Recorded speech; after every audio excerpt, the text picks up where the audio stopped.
ఈరోజు ప్రపంచ ఆదివాసీ దినోత్సవం సందర్భంగా ఆదివాసీ సోదరులందరికీ కూడా నా హృదయపూర్వక నమస్కారాలు. అదే రకంగా నాతో పాటు కాంగ్రెస్ పార్టీ జిల్లా అధ్యక్షుడు నరేష్ యాదవ్ గారికి, అదేవిధంగా డిప్టీ కలెక్టర్ చిత్రు గారికి, తానాజీ గారికి, అదే రకంగా నగేష్ గారికి, ధృవ నగేష్ గారికి, రామ్ కిషాన్ గారికి, సుభాష్ గారికి, అక్కలకు, చెల్లెలందరికీ కూడా నా హృదయపూర్వక నమస్కారాలు. ఆదివాసీ సోదరులారా, మనం ఒకటి గమనించాలా, ఈ దేశం కోసం, స్వాతంత్రం కోసం ఆనాడు ఏ వీరులు కూడా ముందుకు రానప్పుడు ఆదివాసీ వీరులందరూ కూడా ముందుకొచ్చి ఈ దేశం కోసం, స్వాతంత్రం కోసం పోరాటం చేసిన ఏకైక జాతి ఆదివాసీ జాతి అని కూడా ఈ సందర్భంగా నేను తెలియజేయడం జరుగుతుంది. ఇవాళ నిర్మల్ జిల్లాలో రామ్జీ గోండు ఈ దేశం కోసం అందరికంటే ముందు అడుగు వేసి పోరాటం చేసిన వీరుడు రామ్జీ గోండ్ అని కూడా ఈ సందర్భంగా నేను తెలియజేయడం జరుగుతుంది. అదే రకంగా భగవాన్ బిర్సా ముండా, ఆయన ఆంగ్లేయులు ఎంత ఇబ్బంది పెట్టినా ఎట్టి పరిస్థితుల్లో కూడా ఆంగ్లేయులకు లొంగకుండా వాళ్ళతోటి పోరాటం చేసిన వీరుడు మన భగవాన్ బిర్సా ముండా అని కూడా ఈ సందర్భంగా నేను తెలియజేయడం జరుగుతుంది.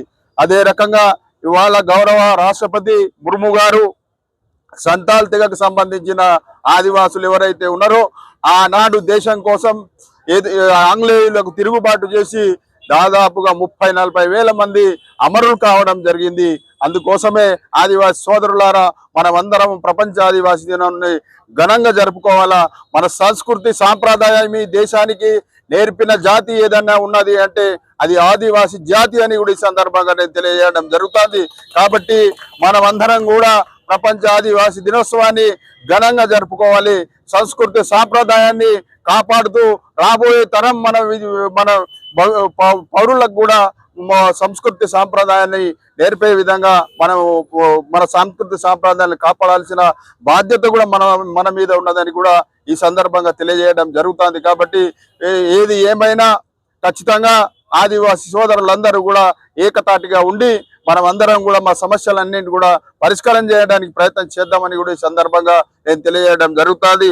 ముఖ్యంగా కాంగ్రెస్ పార్టీ అధికారంలో వచ్చిన తర్వాత ముఖ్యమంత్రి రేవంత్ రెడ్డి గారు తెలంగాణ రాష్ట్రంలో ఉన్న ఆదివాసీ నాయకులు ఎవరైతే ఉన్నారో ఆ నాయకులందరినీ పిలిచి ఆదివాసీ సంఘ నాయకులకు ఒకటే అడగడం జరిగింది, మీకు ఏ సమస్యలు కావాలో ఆ సమస్యల్ని నేను పరిష్కారం చేయడానికి సిద్ధంగా ఉన్నా అని కూడా చెప్పడం జరిగింది. కాబట్టి రాబోయే రోజులలో ఖచ్చితంగా అన్ని సమస్యలను కూడా పరిష్కారం చేయడానికి ఆదివాసీ సంఘ నాయకులందరినీ కూడా మరొకసారి ముఖ్యమంత్రి గారితో సమావేశం ఏర్పాటు చేయడం జరుగుతుందని కూడా ఈ సందర్భంగా నేను తెలియజేయడం జరుగుతుంది.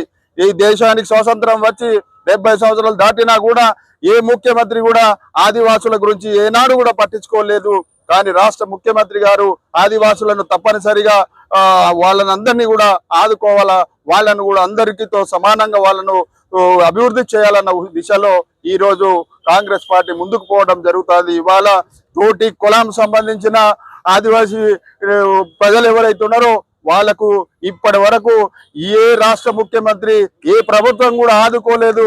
కానీ వాళ్ళ కులం ఏదైతే పీటీజీ సంబంధించిన ఆదివాసులు ఉన్నారో వాళ్లకు అన్ని విధాల అన్ని సౌకర్యాలు, వసతులు, అన్ని సౌకర్యాలు, వాళ్ళకి ఇల్లు కానీ వాళ్ళకి ఇంకేమైనా కానీ అన్ని చేయడం జరిగిందని కూడా ఈ సందర్భంగా నేను తెలియజేయడం జరుగుతుంది. కాబట్టి రాబోయే రోజులలో మిగతా ఆదివాసీ తెగలు ఏవైతే ఉన్నాయో ఆ ఆదివాసీ తెగలను కూడా ఆదుకునే బాధ్యత ఆదివాసీ నాయకులది, మా అందరిదని కూడా ఈ సందర్భంగా తెలియజేస్తూ, మరి మీరందరూ ఆదివాసీ నాయకులు ఇక్కడ షెడ్ కావాలని చెప్పడం జరుగుతుంది. కాబట్టి తప్పనిసరిగా షెడ్ కోసం మేము ఈరోజే మరి పిఓ గారితో మాట్లాడి ఇప్పటికే 10 లక్షలు శాంక్షన్ అయింది అంటున్నారు.